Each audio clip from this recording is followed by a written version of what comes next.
Magandang araw po sa inyong lahat mga kababayan at eto nga mga karibin natin, finish ka na BBM? Nagtatanong po mga kababayan, impeachment, tigil na.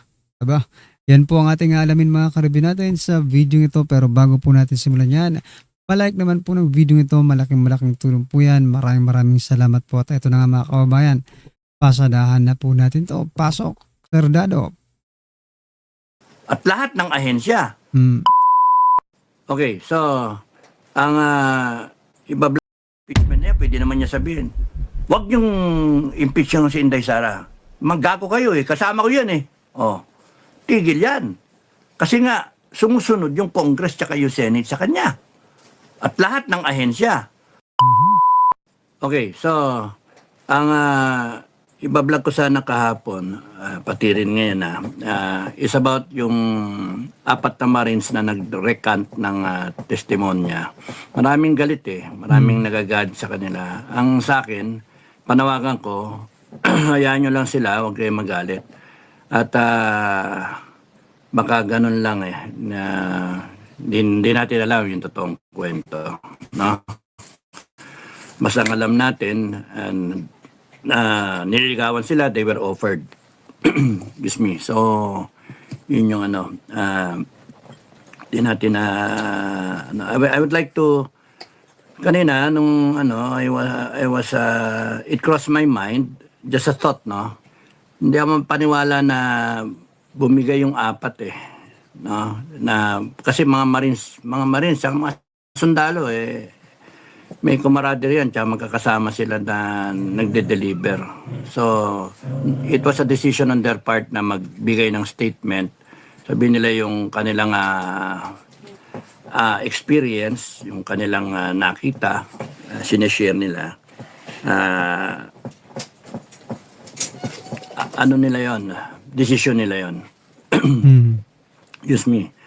Tapos, ang dyan ay just a thought na what if pinakagat lang. Kaya ang aking itatitle dito sino ba naisahan. Kasi pwede rin na isang angulo na sacrifice parang chess game, no. Sacrifice Parang yung sinasabi ko nung last time, 'di ba, mga kababayan, na baka hindi natin alam, 'di ba? Baka sinadya nila na mapunta doon sa kabila para i-infiltrate, di ba? Yung at kumuha ng mga solidong ebidensya, di ba? Sige, punta muna kami doon sa kabila. Okay? Sasakyan. Kaya nga sabi sinakyan eh, no? Sinakyan nila yung kabila. Pinagbigyan nila yung kabila, di ba? Baka mamaya galit na galit tayo ngayon sa 4 pero at the end of the day pala, no? Sila rin pala ang lulutas ng problemang ito. Hindi natin masabi, di ba? Marami ang posibleng mangyari mga kababayan. Sacrifice pawn o kaya whatever para lang for a greater good. Pwedeng ganun din na nangyari. Pwede nag-usap-usap yung 18. Dapat di ko nga sinasabi yan, pero para hindi kayo... Correct. Sabi nga po ng isang subscriber natin, no, nung sinabi ko rin yan, sabi, Idol, wag mo nang sabihin 'yan, 'di ba? Kasi mabibisto daw nila. Nag-isip ng pangit doon sa 4, no? Hayaan lang natin kung ano yung magiging kamada ng lahat nato. Eventually, makikita rin naman yung katotohanan eh. Correct. So, ang sa akin gusto ko lang i-share sa inyo yung pananaw, iniisip ko na sa amin kasi na may dumaan sa serbisyo, malaki yung camaraderie, malakas yung camaraderie, lalo na pagka nag-aabot-abot kayo, nagsama pa kayo sa enkwentro, mga ganun. Ako nga mga kasama ko nga dati, kasama ko pa ngayon eh.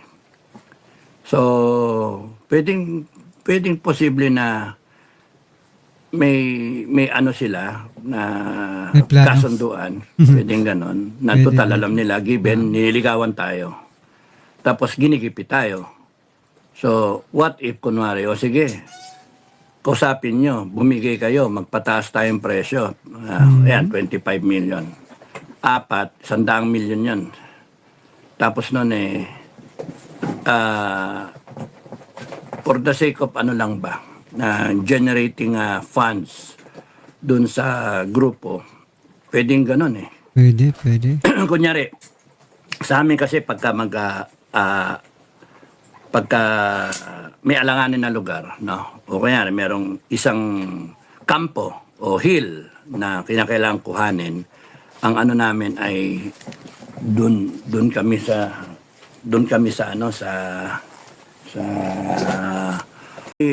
isusubo lahat eh.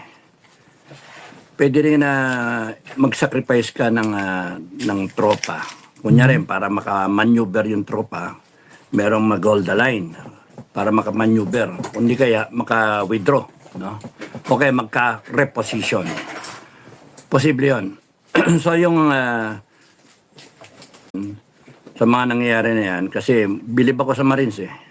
Bilib ako sa mga mga tao na yan.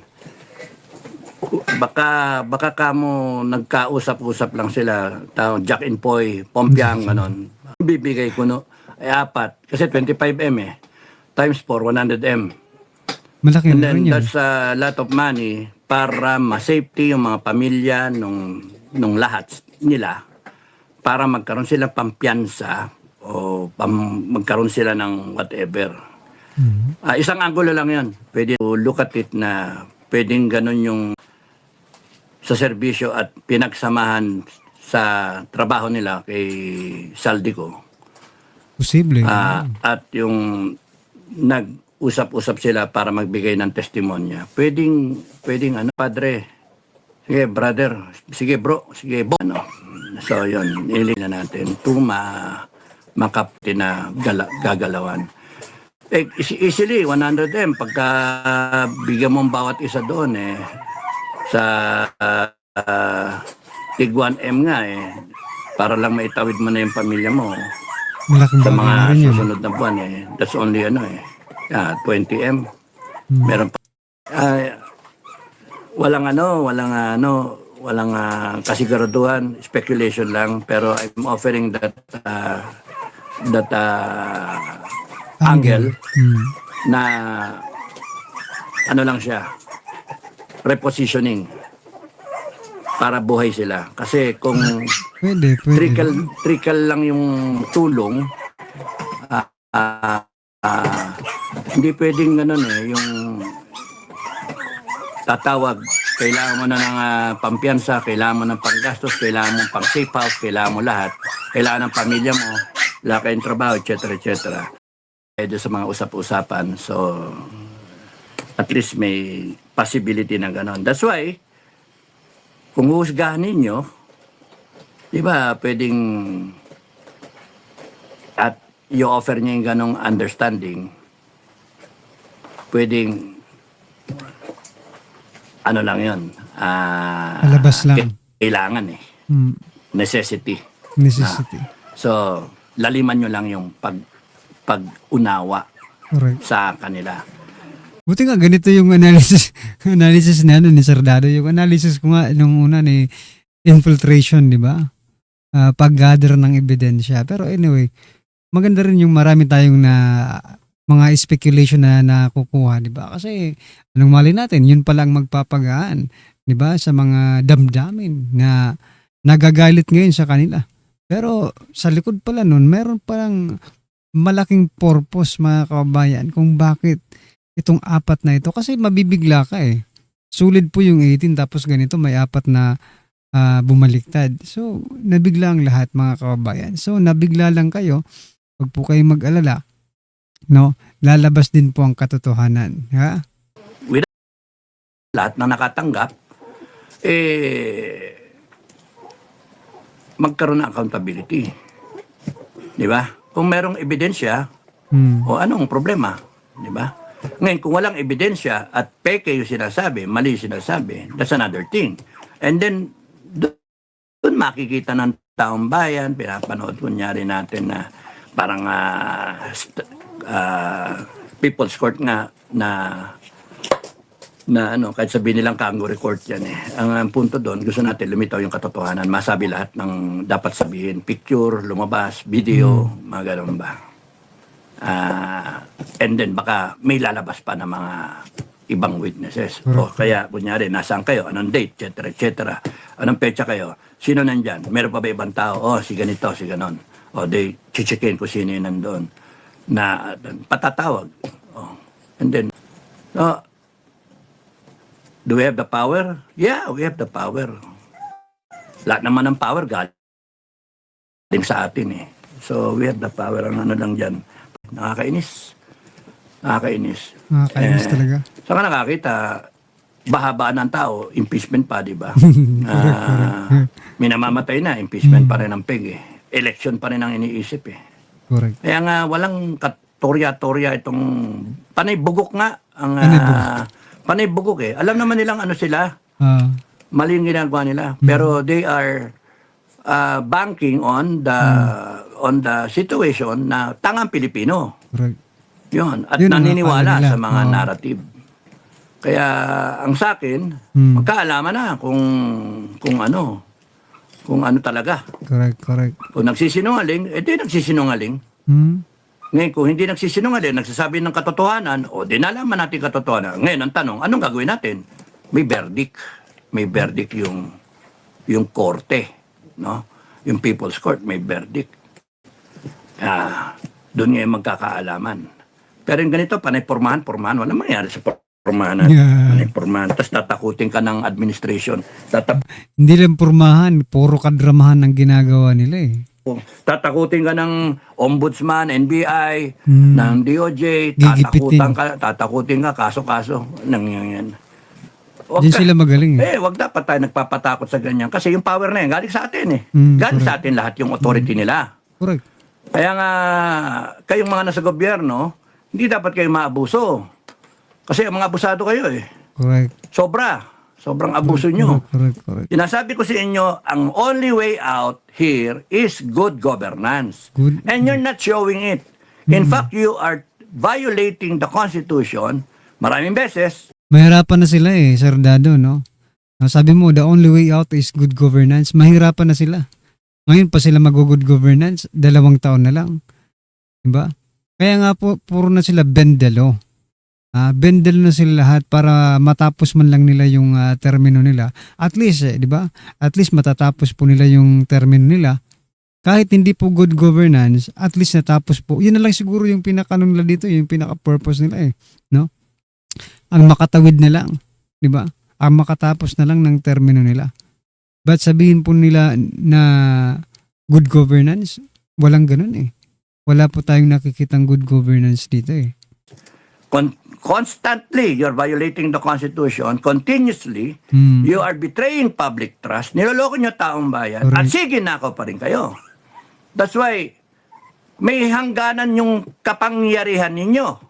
Dahil kami, na mga taong bayan, sobra-sobra na, galit na, ay isang araw, tatanggalin namin lahat ng kapangyarihan ninyo. Hindi kami natatakot May araw kasi din yung kayo. power na yan sa May araw din kayo. Tama itong sinasabi ni Sir Dado, may araw din kayo. There is always a time for reckoning, mga kabayan. Lagi po nating tatandaan yan, ha? aming galing.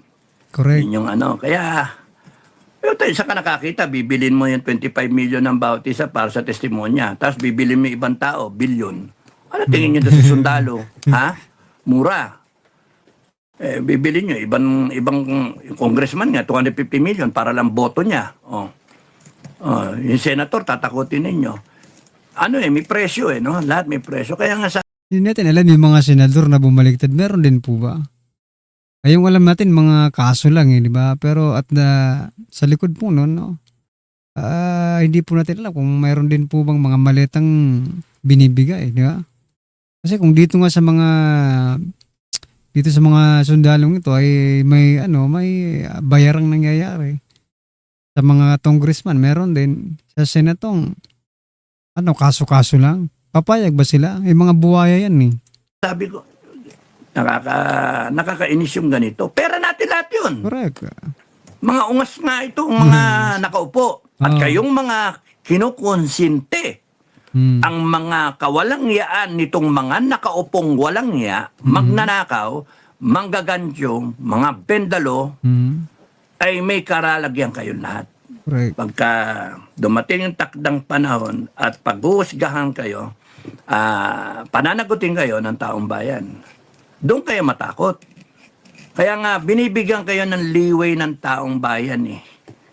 Binibigyan kayo ng pagkakataon, ituwid, imbestigahan ninyo. Hindi, saan ka nakakita, babayaran ninyo yung witness. Imbestigahan, bakit nyo isa-silence yung witness, babayaran nyo ng 25 million each para lang tumahimik. Anong klase yun? De sindikato nga kayo. So anyway, anong masasabi niyo dyan mga kabayan? No? At ito, pasadahan din po natin itong balitang ito mga karabi natin. Attorney Panelo. Ayan mga kabayan ha. Si Attorney Panelo mga karabi natin, sinupalpal. Opo, sinupalpal si Lorna Kapunan. Pasok, Attorney. Attorney, ano pong masasabi niyo? What is your assessment? Ano bang napatunayan ng prosecution sa ginawang direct examination doon sa state auditor? Nakatulog yata ako eh. Hindi, alam mo ang punto mo. Hindi ko maintindihan. Kasi kung ako ang abogado, papadismiss ko kagad yung Article 1. Why? Kasi nga, di ba, paulit-ulit ko na sinasabi. Sabi ninyo, preliminary. Sabi nyo, hindi final yung finding nyo na may irregularity. Eh kung hindi pa pala final, why are we all here discussing and prosecuting Article 1 when there is no basis at? Wala kasing final decision pa yung COA. Exactly. So anong idinidemanda mo sa Vice President kung wala naman palang penal na irregularidad? Kasi ayon sa inyo, ang finding nyo, non-compliant. So if it's not compliant, subject to review. Yung decision nyo, kasi nasabi nyo yung preliminary. Para sa depensa, hindi, compliant kami eh. Pero pinagpipilitan, hindi. Kasi ang interpretasyon nila, hindi kasama yon. O ang interpretasyon ng depensa, hindi naman kailangan eh. So madalit sabi, yung issue yun, tatalakayin pa yan. Kaya nga may review. Pupunta ka sa commissioner on audit. Pag nanalo ka doon, nanalo prosecution, tatakbo ka na naman sa taas.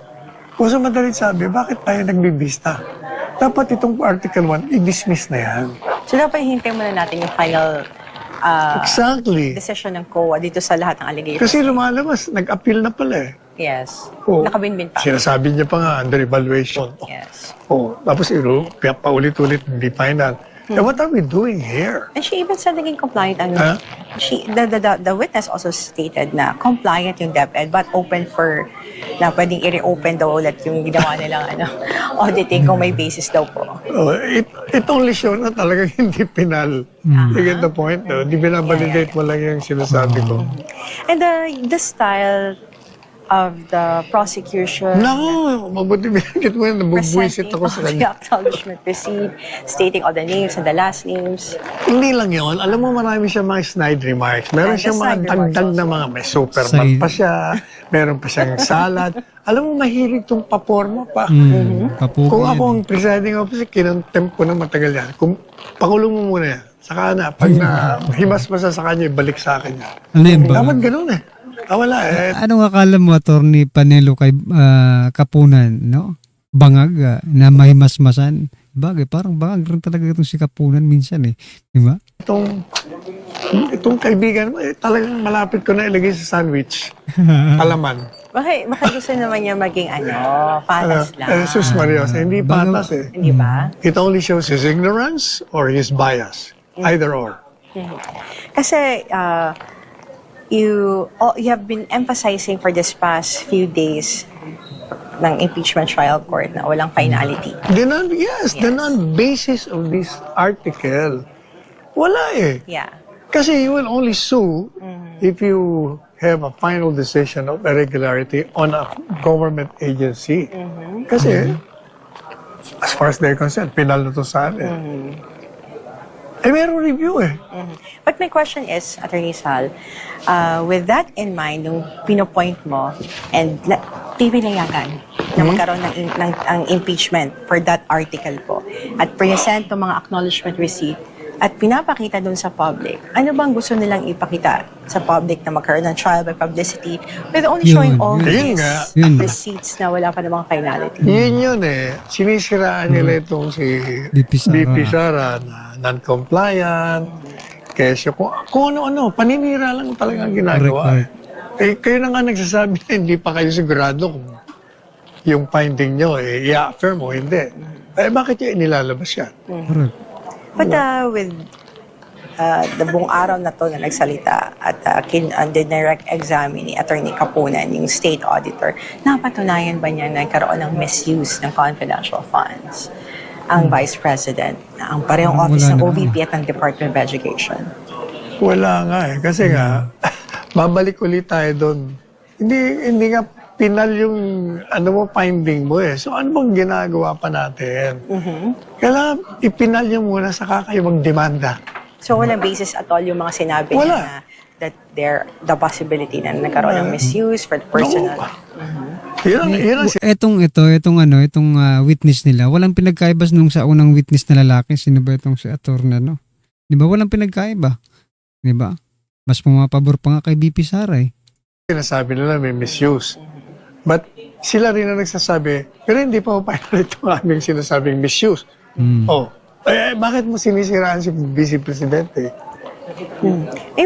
May technicality din kasi sinabi din dun sa first earlier report, di ba? Na? Presenting dun sa summary po ng report po na present kanina na nagkaroon sila ng disbursement ng ganitong date, hindi pa nare-release yung confidential funds. Saan sila kumuha ng pera ng Ay, yun nga tinatanong ng Kaya dinedisallow doon ng COA. Ibig sabihin, naggastos muna tapos parang reimbursement. Advance. Ibig sabihin kayo nga may atraso eh. Kaya nga, Dahil nag-a-advance pa itong mga nagtatrabaho para sa inyo. Tapos diba?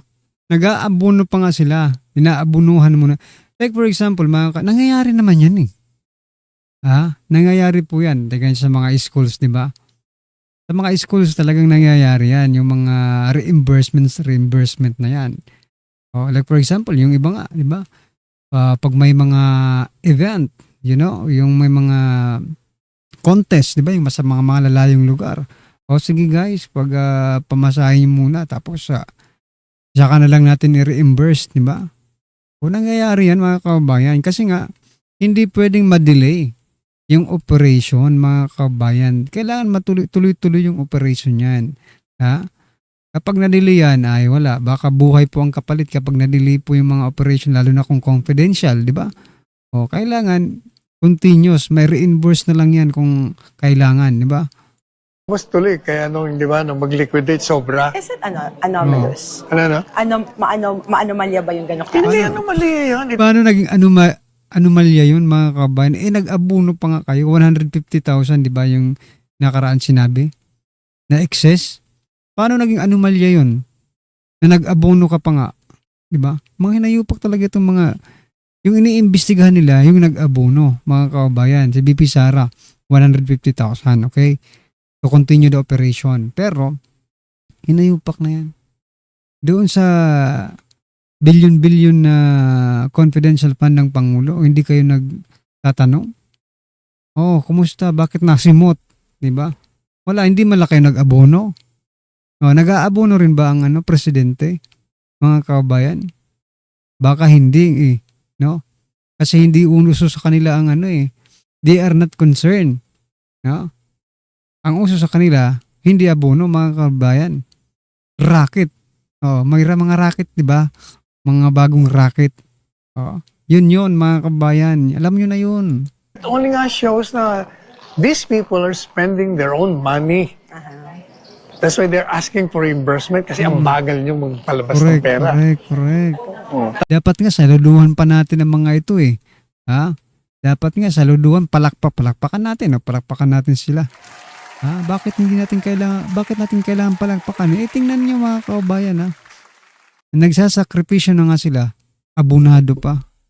Tapos ini-impeach nyo pa, hinayupak na yan. Tapos, nagpalabas na nga kayo ng pera, sasabihin niyo pa, irregular yung ginagawa namin. Compliant naman kami. You keep on insisting na non-compliant. And yet, you're suing us for something which is not final. Ano ba yan? So, what do you think ang dapat gawin ng defense? I will not tell them what to do, but if I were Kahit hindi na magsalita yung defense, alam na ng taong bayan eh. if I were a lawyer and there is an impeachment trial involving the same facts on Article 1, I will move for a dismissal of the case of that Article 1. Right away. Or, Dismiss if I were the na yan. presiding officer, I will call the attention of my colleagues. Why are we doing this? Correct. Walang basis ng article. I-dismiss natin Basura. ito. Yeah, basura Diba? yun eh. And stop O wasting. di, gusto niyo, i-file niyo after. Di ba? Kung matalino kayo, di ba?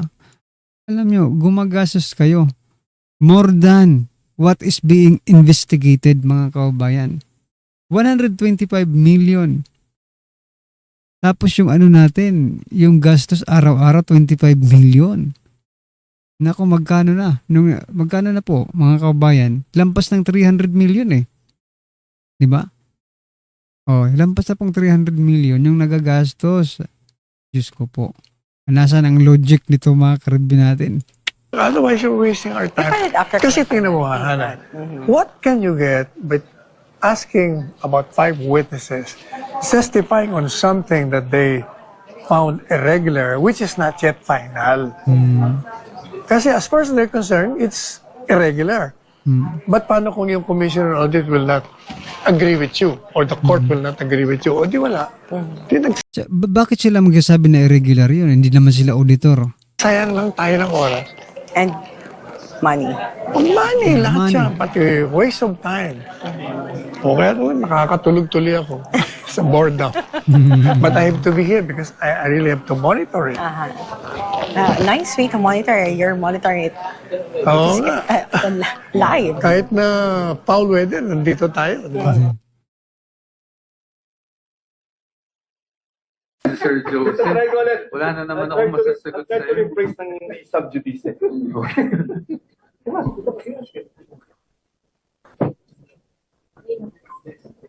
Attorney po Okay. Nakalusot, credit notice, binigyan ng credit notice noong 2023 on definition that's passed in liquidation regardless of maybe the uniqueness na binayad sa several locations in one date. Can you comment first on the credit notice? Does it help prosecution, the defense? Well, it's just a matter of fact. In fact, dati pa namin sinasabi yan kahit ng mga committee hearings pa lang na talagang may credit notice no yung DepEd. Obviously, that's not something that was being highlighted even by the media. But yun ang fact, no? Na I think it was August 9, 2024 when DepEd received its credit notice. So at least na nalabas na ngayon in open court na yun talaga yung status, and that's also why I was asking the witness the other day when I was doing the cross kung alam ba niya yung status ng DepEd at kung alam niya anong ibig sabihin ng credit notice. But as the witness mentioned earlier, it's also a fact that a credit notice may be reopened, diba? Meaning kahit na settle na yung account, it may be reopened. So tingnan natin kung anong mangyayari dito sa credit notice na to, because I noticed that emphasis was also being made on if a credit notice can be reopened. But sa amin ngayon, on the part of the defense, at least nailabas na talaga categorically na may credit notice ang DepEd for the first and second quarter ng paggamit ng confidential funds. Just to lighten it, what does it mean? Ang credit notice simply means na after evaluation po ng Commission on Audit, ng liquidation report, ng mga submission at ng tugon sa AOM, is they allowed in audit yung nangyaring paggamit ng confidential funds. Meaning wala silang nakitang issue doon sa paggamit ng confidential funds. Senator Chis Escudero asked for a witness. Wala pa daw pong naririnig na panig ng OPP doon sa notice of disallowance at pinadmit ito ng COA. Opo, tama po. Because ayon po sa rules ng COA, meaning rules of procedure, pagdating sa mga issuances nila, yung mga responses, meron pong 180 days from the receipt of any notice of disallowance ang ahensya para po maghain ng tinatawag na ating petition for review o parang apela, no, sa commission proper. And I believe that we are still within the 180-day period.